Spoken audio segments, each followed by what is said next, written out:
I was at work as usual and decided to go to the canteen for lunch around 1 p.m. I couldn't finish my meal as I started to have severe pain in my stomach. I managed to return to my desk and decided to get some water. After taking a sip, I collapsed, and a colleague called for help.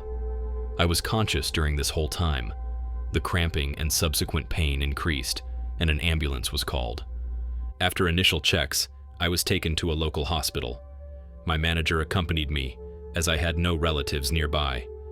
The doctor in charge of my care carried out various tests, and after the results were confirmed, I was admitted.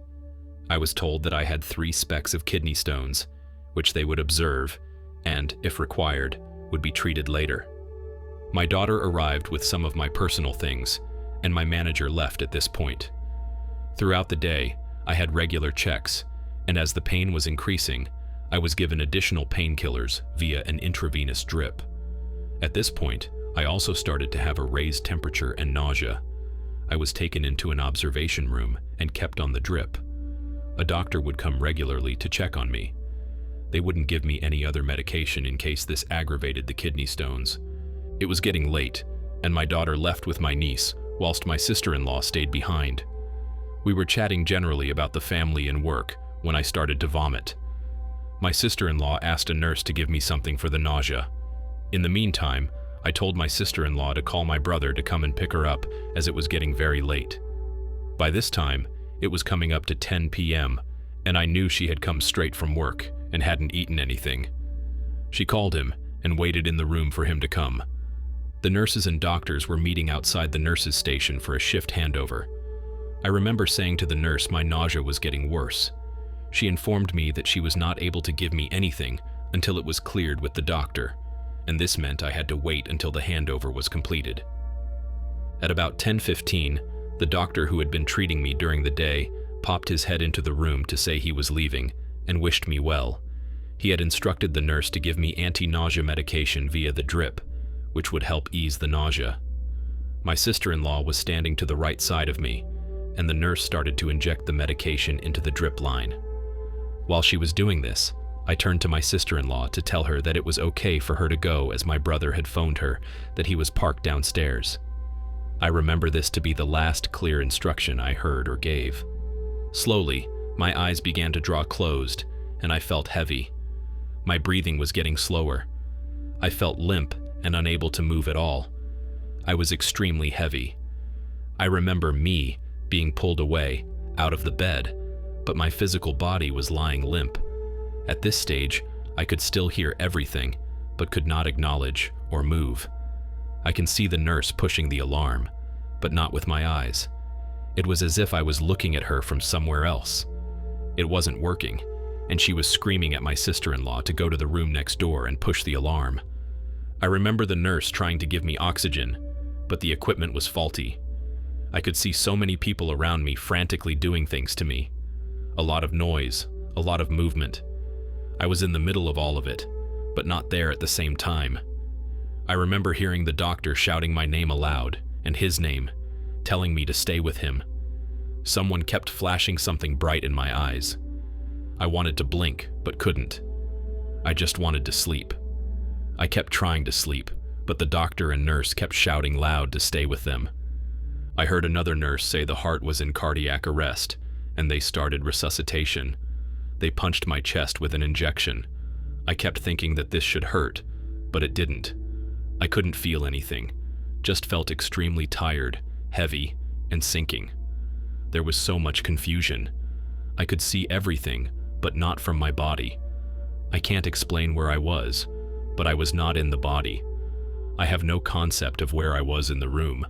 The doctor was telling someone that my pupils had dilated and that I wasn't reacting to the light they were constantly flashing in my eyes.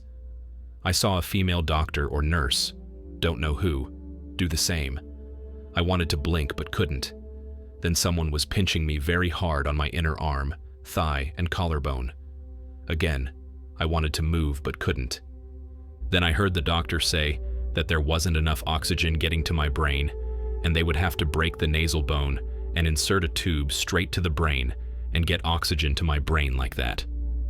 Again, I could feel the tube being inserted, but I couldn't feel the pain. I remember thinking, this should hurt. All this seemed like a few minutes, but as I later found out, it was hours. I just wanted to slip away, sleep, but the voices kept shouting at me to stay. I was then rushed to another room. I remember a nurse squeezing on a manual oxygen mask and my bed being pushed quickly across the corridor. I was placed in a room next to an old man who was also unconscious and on a ventilator. I could see him, and yet my body was in an enclosed room. I even know what he looked like. He was mid-60s, had a lot of silvery gray hair, tall and lean with stubble. He smelt of alcohol. I saw him lying with the tubes coming out of him. A few moments later, in my own room, I could hear the doctor saying they would try one last time and arrange a CAT scan, as there still was no brain activity. At this point, I went into the sleep. What happened next is very surreal for me. I am lying in a kind of bed. Everything around me is extremely white and bright. I'm in a room but without walls or windows. There is a door, but not a structure. I can't see it as a door, but I just know it is. I am looking outwards toward warmth. I don't know if it is the sunshine or the brightness of the light. There is complete peace, absolute peace. There is noise, and again no noise that I recognize. I am so relaxed. I have no fear at all. I can smell or sense an overpowering fragrance I never experienced before. So sweet that there is nothing that I can compare to this world. I am looking at the hills, and yet they were not hills as we see here. Endless space, endless brightness, no horizon, no depth, no structure as such. It was a nothingness and something at the same time. I wanted to stay forever here. I didn't have memories or thoughts, just sensed things. It was just so tranquil. There was lasting peace. Nothing solid, just emotions. I was lying on a bed, but it was not a bed as such, but some sort of buoyant platform. I had no fear of anything whatsoever. On the end of my bed was my uncle standing with a walking stick. He looked exactly as I remembered. I lived in a joint family for most of my formative years with this uncle and his family. When I was 1 year old, my parents had my brother who was born very prematurely. In those days, children in this condition were less likely to survive. My mother was preoccupied with my brother's care in the hospital for a long time, leaving me in the care of my grandparents, auntie and uncle, and family. My bond has always been very strong with both my aunt and uncle. We separated for a few years and reunited under one roof again when we moved to the UK. We carried on living together for 4 years until separating again when the families were too big to be living in one house. I still shared that bond with my uncle, aunt, and grandmother. Even growing up, I always turned to them for my needs before my parents. Over the coming years, we saw little of each other. I was married and moved away, and they got on with their lives. My grandmother died in 1997, my aunt died of cancer in 2003, and my uncle died in February 2008, the same year I had my experience. My uncle died after experiencing a fall at home and subsequently falling into a coma. The incident was very unpleasant, as his family and mine were not talking to each other. My father, his only living relative, was barred from seeing him in the hospital, and after a lot of painful confrontations, my father was allowed to visit him. During the last hours of his life, I was at his bedside, and ultimately, when the life support was turned off. I was standing with all the family by the bedside, watching as his life was slowly withered away. I passed out just before he was pronounced dead, and so was not actually there when this moment had come. It was a very unhappy, confrontational episode, which left a bad experience for all. My father and uncle had been through a very tough childhood and only had each other for support. My grandmother went blind when my father was 2 and my uncle was 5. They were brought up by an uncle and aunt who didn't look after them properly. Both my father and his brother were close because of this, and even during the hectic family argumentative years, my father helped to financially look after all the family until we went our separate ways.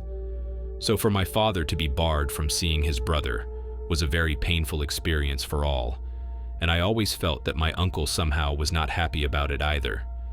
He never woke up from his coma. In my experience, my uncle was first standing at the end of the bed, then came and sat by my side. He was jolly and happy, just like in life. He chuckled and spoke to me, but not in words. I understood, but not in a way I can explain. He told me to tell the eldest of my brothers, the one who was born prematurely, not to worry. He was going to get through the difficulties, just like when he was born. He told me to tell him don't work too hard. It wasn't good for his health. My brother had been working 16-hour shifts as a bus driver. This was something he did after the death of my uncle. He told me to tell my youngest brother not to worry too much. Everything would be fine. He said to tell him you are always worrying, and it wasn't going to change anything, and that everything was going to be okay. My younger brother had lost his son at the age of 1 and hadn't recovered from it. My uncle used to chuckle a lot, and when he did this, his stomach would bounce. I used to make him laugh on purpose just to see this. While he was sitting, he told me to stop making him laugh, as his stomach was hurting. I can't remember what I was saying that made him laugh. I can't remember what I sounded like or appeared as, but that some exchanges were made between us. How we communicated is not clear. I just knew what he was saying without words.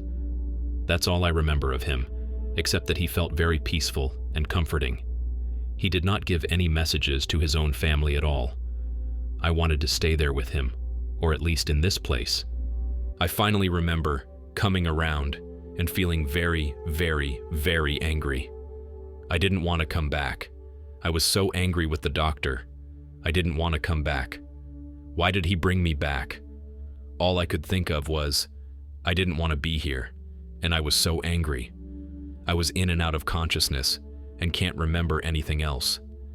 Gradually, I started to feel stronger, and my senses started to return. Eventually, I was allowed to drink something really sweet as my sugar levels had dropped so much. I remember the nurse saying to me that I had given them a real fright. She was the same nurse who gave me the medication before I had the cardiac arrest, and even though her shift had ended, she stayed behind until I was in the clear. I felt very sad after. I didn't want to talk to anyone, didn't want to be around. I found it difficult to talk about this to my family initially, and still do. I never discussed it with anyone for a long time.